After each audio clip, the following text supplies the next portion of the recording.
kabarnya anak-anakku semua kelas 12? Mudah-mudahan semuanya selalu dalam keadaan sehat walafiat.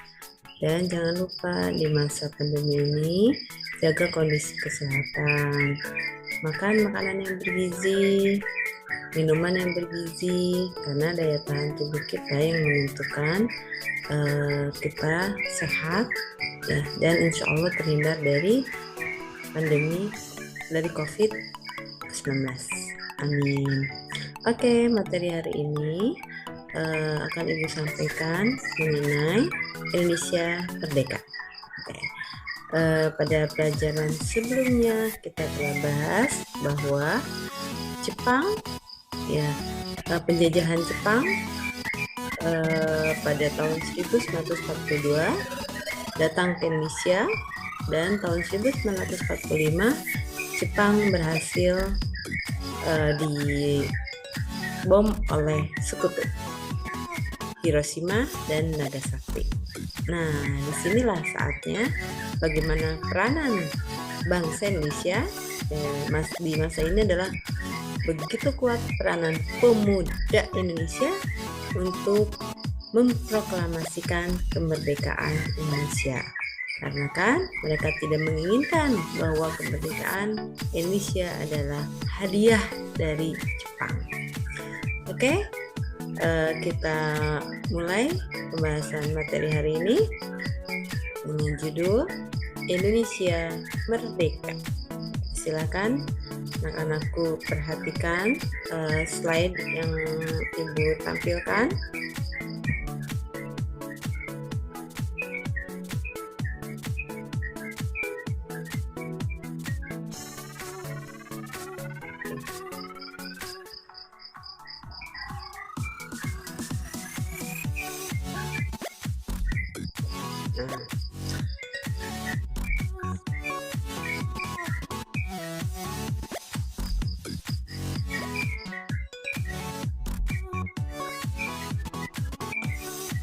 Oke, peta konsep untuk pembelajaran materi tentang Indonesia Merdeka adalah kekalahan Jepang di tahun 1945, di bulan Agustus tahun 1945, di mana tanggal 15 Agustus Jepang bertekuk lutut kepada sekutu, maka akhirnya Jepang harus meninggalkan daerah jajahannya.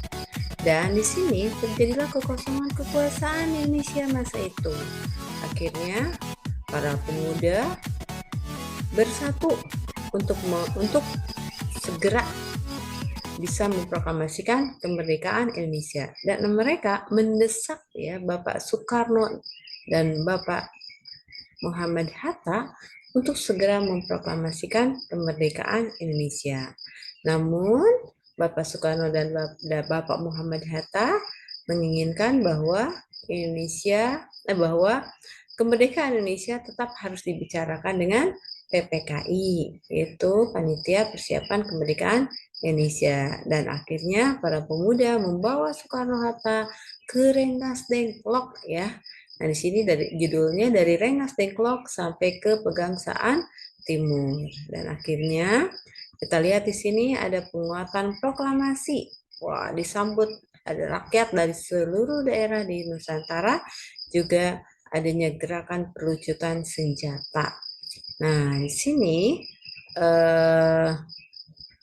kita meneladani peran sang proklamator dan peran para tokoh sekitar proklamasi. Nah, disinilah terbentuknya NKRI, yaitu Negara Kesatuan Republik Indonesia.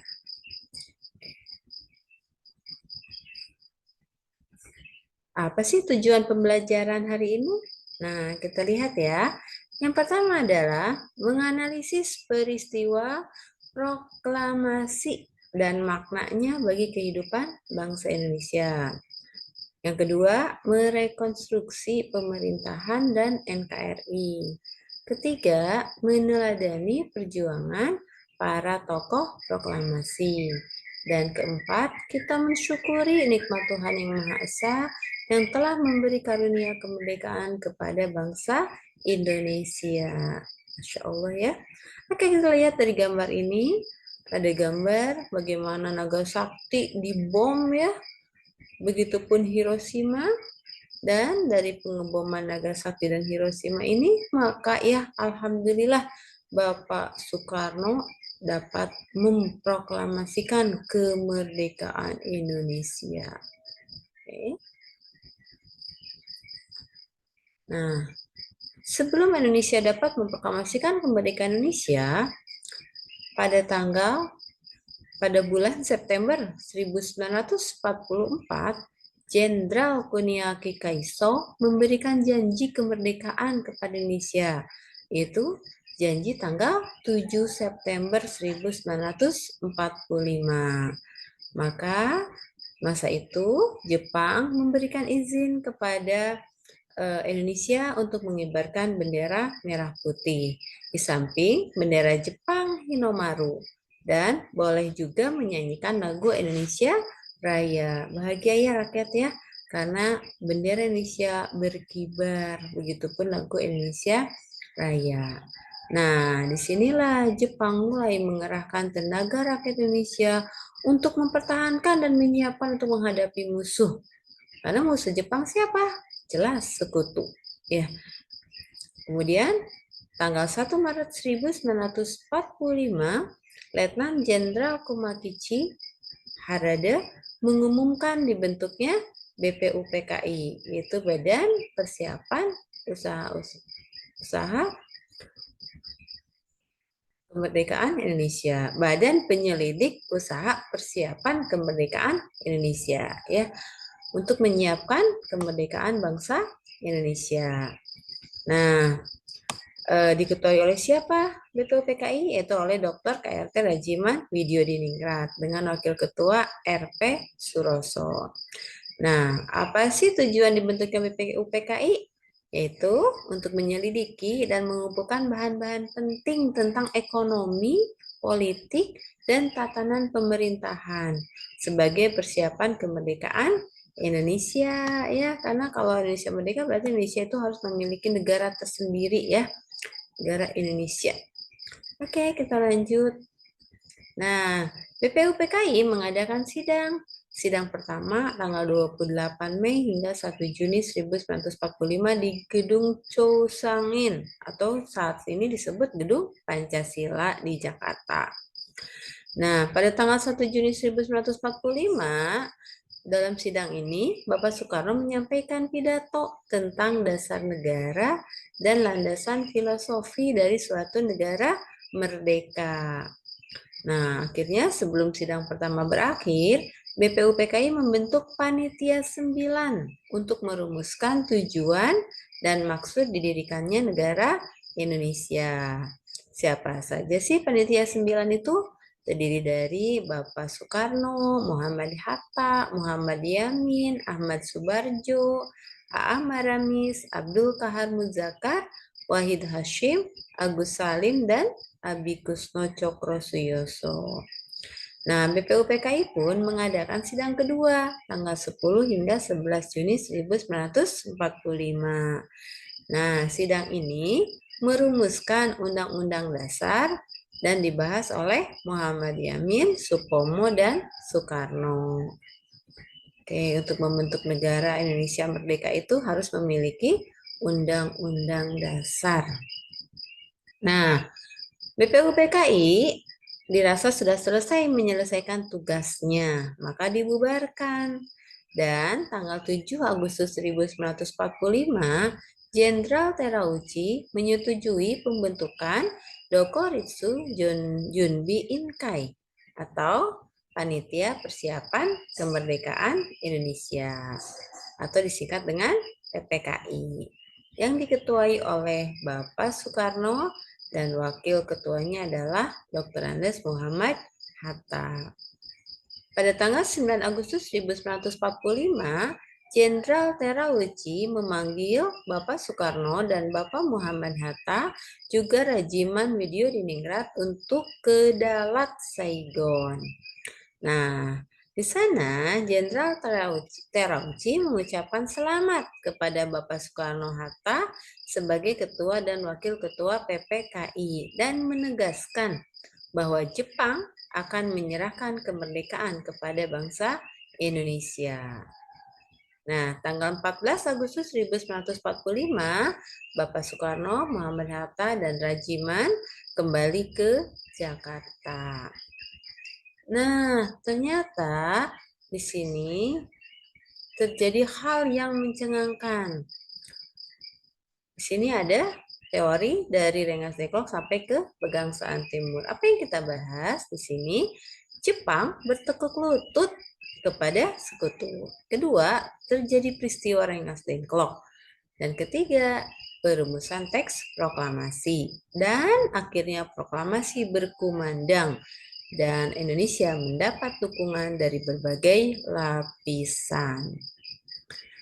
Oke, bagaimana peristiwa Jepang bertekuk lutut? Nah, di sini awal mula Amerika Serikat membuat bom atom dan mengebom kota Hiroshima tanggal 6 Agustus 1945. Dan tanggal 9 Agustus 1945 mengebom kota Nagasaki.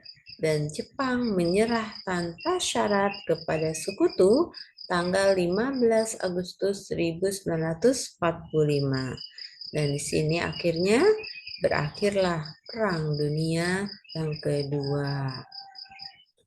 Bagaimanakah terjadi peristiwa Rengas Dengklok? Peristiwanya, Sultan Syahrir merupakan tokoh pemuda yang mengetahui berita penyerahan Jepang kepada sekutu dari siaran radio. Golongan muda kaum pergerakan Indonesia meminta kepada Soekarno-Hatta untuk segera memerdekakan Indonesia. Namun, Bapak Soekarno-Hatta menolak karena menurut beliau, Indonesia sebelum memerdekakan kemerdekaannya harus berbicara dulu dengan PPKI sebagai panitia persiapan kemerdekaan Indonesia. Nah, PPKI ini akan mengadakan rapat anggota tanggal 16 Agustus 1945. Namun tanggal 15 Agustus 1945 pukul 24.00 para pemuda luar biasa ini ya, para pemuda Indonesia kembali mengguncang dunia, di mana terdiri di sini dari Sukarni, Wikana, Yusuf Kunto, Hairul Saleh, dan Sodanko Singgi mengadakan pertemuan di Jalan Cikini 71 Jakarta. Para pemuda sepakat membawa Soekarno-Hatta keluar kota atau Rengas Dengklok. Apa tujuannya? Agar kedua tokoh tersebut jauh dari pengaruh Jepang dan bersedia memproklamasikan kemerdekaan Indonesia. Luar biasa ya nak ya. Inilah peranan pemuda bangsa Indonesia yang benar-benar mengguncangkan dunia. Oke. Nah, tanggal 16 Agustus 1945 di Jakarta tegang karena rapat PPKI tidak dihadiri oleh Bapak Soekarno dan Bapak Muhammad Hatta. Akhirnya, Bapak Ahmad Subarjo mencari kedua tokoh tersebut dan berbicara dengan para pemuda. Ada Wikana dan juga Yusuf Kunto. Akhirnya Ahmad Subarjo diantarkan ke Rengas Dengklok oleh Yusuf Kunto. Masih tanggal 16 pukul 17.30 Ahmad Subarjo tiba di Rengas Dengklok untuk menjemput Soekarno dan rombongan. Karena di sini Ahmad Subarjo menjamin proklamasi terjadi tanggal 17 Agustus 1945. Nah, Sodanko Subeno yang mewakili para pemuda mengizinkan Subarjo untuk bertemu dan membawa pulang Soekarno dan rombongan dengan janji tadi bahwa Indonesia akan memproklamasikan kemerdekaannya tanggal 17 Agustus 1945. Petang itu juga Soekarno dan rombongan kembali ke Jakarta dan akhirnya berakhirlah peristiwa Rengas Dengklok. Nah, bagaimana perumusan teks proklamasi? Karena tadi Bapak Ahmad Sumarjo menjamin Indonesia merdeka tanggal 17 Agustus, maka di sini disusunlah teks proklamasi. Nah, di sini siapa penyusunnya? Terdiri dari Bapak Soekarno, Ahmad Subarjo, dan Muhammad Hatta. Bapak Soekarno menyatakan proklamasi. Oke, Ahmad Subarjo menambahkan kami bangsa Indonesia dengan ini menyatakan kemerdekaan Indonesia. Bapak Muhammad Hatta menambahkan hal-hal yang mengenai pemindahan kekuasaan dan lain-lain diselenggarakan dengan cara seksama dan dalam tempo yang sesingkat-singkatnya. Bapak Soekarno menambahkan pula Jakarta 17 Agustus 05 Wakil-wakil bangsa Indonesia. Akhirnya pada hari Jumat Legi 17 Agustus 1945 pukul 10.00 pembacaan proklamasi di Jalan Pegangsaan Timur nomor 56. Pertama, pembacaan teks proklamasi oleh Bapak Soekarno, luar biasa, Bapak Soekarno, Bapak proklamator, ya, dan pengibaran bendera merah putih. Dan yang ketiga ada sambutan dari Wali Kota Suwiryo dan Dr. Muwardi dari Keamanan. Alhamdulillah, akhirnya Indonesia merdeka di tanggal 17 Agustus 1945 bukan hadiah dari Jepang, tapi kemerdekaan yang direbut oleh bangsa Indonesia luar biasa dengan peranan para pemuda yang sangat luar biasa. Merdeka. Ya. Oke, kita lanjutkan materinya. Apakah Indonesia mendapatkan dukungan? Wow, jelas. Indonesia mendapatkan dukungan dari berbagai lapisan. Bulan September 1945, 4 penguasa kerajaan yang ada di Jawa Tengah, yaitu Yogyakarta, Surakarta, Pakualam, dan Mangkunegaran, menyatakan dukungannya kepada Republik Indonesia. Tanggal 3 sampai 11 September 1945, para pemuda di Jakarta mengambil alih kekuasaan atas stasiun-stasiun kereta api, sistem listrik, dan stasiun pemancar radio. Bulan September 1945, instalasi-instalasi penting di Yogyakarta, Surakarta, Malang, dan Bandung sudah berada di tangan para pemuda Indonesia. Semangat revolusi di dalam kesusastraan dan kesenian luar biasa, dan surat-surat kabar dan majalah Republik Indonesia bermunculan di berbagai daerah, terutama di Jakarta, Yogyakarta, dan Surakarta. Dan akhirnya berita proklamasi disebarluaskan melalui radio, media cetak, surat kabar, selebaran, dan penerbitan-penerbitan yang lain. Karena Indonesia merdeka harus sampai ke seluruh pelosok wilayah Nusantara. Nah, apa yang dilakukan setelah Indonesia merdeka? Nah, di sini pada tanggal 18 Agustus 1945, PPKI mengadakan sidang. Untuk apa? Membahas dan mengambil keputusan dan mengesahkan Undang-Undang Dasar Negara dan juga Pancasila. Akhirnya ditetapkanlah dan disahkan bahwa UUD 1945 ya sebagai Undang-Undang Dasar Negara Republik Indonesia. Dan sini ya Pancasila sebagai ideologi bangsa Indonesia. Nah, kemudian juga dipilih ya pemilihan presiden dan wakil presiden. Akhirnya secara aklamasi terpilihlah bahwa presiden adalah Bapak Soekarno dan wakil presiden Bapak Muhammad Hatta. Nah, lanjut lagi sidang PPKI tanggal 19 Agustus 1945. Di sini ditetapkan 8 provinsi wilayah NKRI. Mana saja? Ada Jawa Tengah, Jawa Timur, Borneo atau Kalimantan, Sulawesi, Maluku, Sunda Kecil, Sumatera, dan Jawa Barat.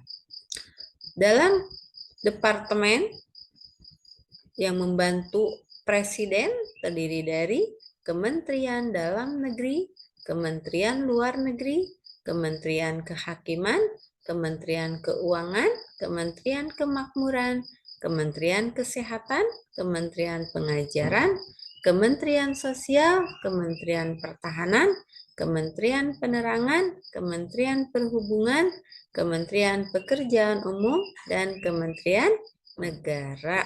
Ada 13 kementerian yang membantu Presiden dalam menjalankan tugas negara. Oke. Dilanjutkan kembali sidang PPKI tanggal 22 Agustus 1945. Di sini ada pembentukan Komite Nasional Seluruh Indonesia. Ya, di mana pusatnya? Di Jakarta. Kenapa dibentuk? Sebagai penjelmaan tujuan dan cita-cita bangsa Indonesia untuk menyelenggarakan kemerdekaan Indonesia yang berdasar kedaulatan rakyat. Maka tanggal 29 Agustus 1945 juga ada peresmian KNIP, Komite Nasional Indonesia Pusat, dan melantik anggota-anggotanya. Sebagai ketua, Mr. Kasman Singodimedjo, dan wakil ketuanya adalah Sutarjo, Mr. Latuharhari, dan Adam Malik. Oke, kemudian dipilih juga para kabinet RI pertama tanggal 2 September 1945. Siapa Menteri Dalam Negeri? R.A. Wiranata Kusuma. Siapa Menteri Luar Negeri?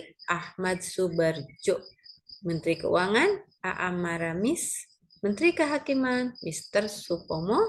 Menteri Kemakmuran? Insinyur Surahmad Cokro Adisuryo. Menteri Keamanan Rakyat? Supriyadi. Menteri Kesehatan, Dr. Buntaran Marto Atmojo. Menteri Pengajaran, Ki Hajar Dewantara. Menteri Penerangan, Mr. Amir Syarifuddin. Menteri Sosial, Mr. Iwa Kusuma Sumantri. Menteri Pekerjaan Umum, Abi Kusno Cokro Suyoso. Menteri Perhubungan, Abi Kusno Cokro Suyoso. Menjabat 2 ya. Menteri Agama, Dr. Kiai Haji Abdul Wahid Hashim. Menteri Negara, Dr. M. Amir, dan Mr. R.M. Sartono, juga Raden Otto Iskandar Dinata. Oke, bagaimana pembentukan partai politik? Akhirnya berdiri ya banyak partai politik. Ada Masyumi, ada PKI, ada PBI, ada PRJ, ada Parkindo, ada PSI, PRS, PKRI, PRMI, dan juga ada PNI. Ya, berdiri partai-partai politik yang akan meramaikan perpolitikan di negara Republik Indonesia.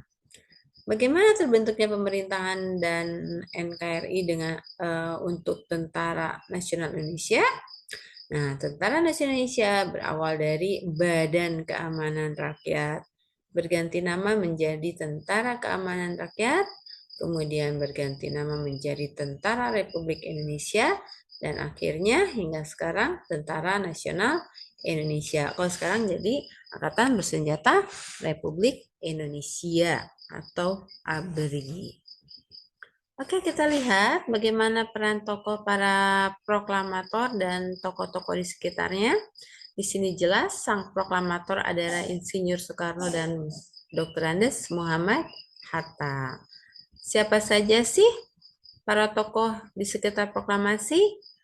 Ada Bapak Ahmad Subarjo, ya, yang tadi membantu membuat teks proklamasi, juga yang menjamin adanya kemerdekaan, proklamasi kemerdekaan tanggal 17 Agustus 1945. Ada golongan pemuda di sini, ada Soekarni Kartodiwiryo, Sayuti Malik, B.M. Diah, Latif Hendradiningrat, S. Suhud, Suwiryo. Ya.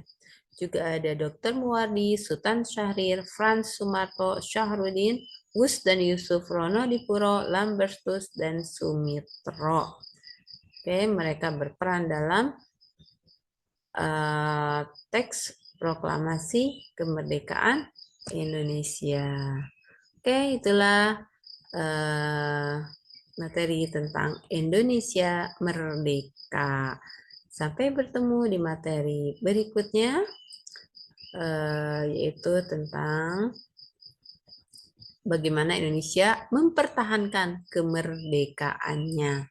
Karena anak-anakku sekalian, tidak mudah mempertahankan kemerdekaan. Masih banyak yang harus Indonesia hadapi, terutama tantangan dari sekutu, Belanda, dan juga Jepang. Bahkan dari rakyat Indonesia sendiri yang menginginkan lepas dari Indonesia seperti DITI, ya, dan bahkan ada dari partai yang ingin mengganti ideologi bangsa Indonesia, yaitu PKI, ya. Nah, itu materi selanjutnya yang akan kita bahas. Untuk hari ini selesai materi tentang Indonesia Merdeka. Merdeka. Assalamualaikum warahmatullahi wabarakatuh.